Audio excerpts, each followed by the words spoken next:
Pyetja e parë është kështu.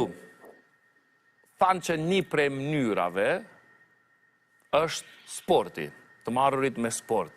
Sipas këndvështrimit tuaj, qytetarët merren më shumë me sport për shkak të shëndetit mendor apo për shkak të fizikut?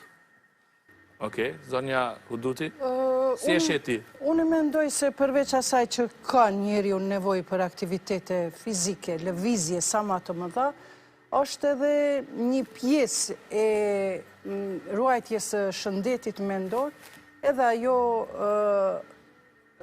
lloj meditimi apo përkushtimi ndaj disa veprave shpirtërore, sepse në mendjen e shëndosh është edhe trupi i shëndosh. Kështu që edhe kjo aktivitetet spirituale, si që janë falja e namazit, apo lutjet e ndryshme tek të krishterët, apo yoga e të gjitha këto gjërat që psiqikisht ndikojnë tek njeriu, edhe këto e kanë efektin e vet.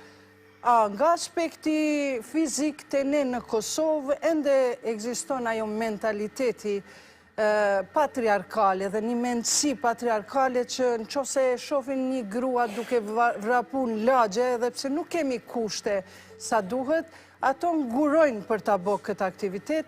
Prandaj unë i kisha thënë që pak ndëgjoni veten, ndëgjoni djenja, ndëgjoni ekspertët, sepse me të vërtet shëndeti psiqik varet shumë edhe nga shëndeti fizik. Faleminderit shumë.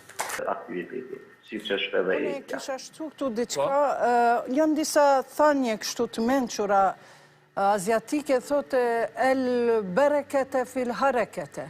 Thotë është bereqeti, begatia është në lëvizje. Edhe thonë që uji që nuk lëviz nuk pihet. Prandaj gjithashtu edhe në mjekësinë e vjetër... Amir puno badihava, e mos ri badihava. Gjithashtu edhe në mjekësinë popullore, në lëvizje shumë smundje të i kalohen ma shpejt.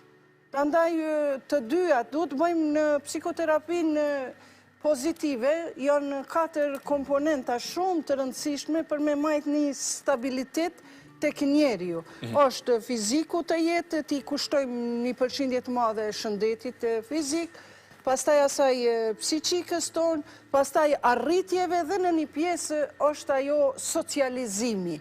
E këto 4 pika kur, pra argëtimi këtu bie të dalurit me shoqe, shëtitjet e tjera.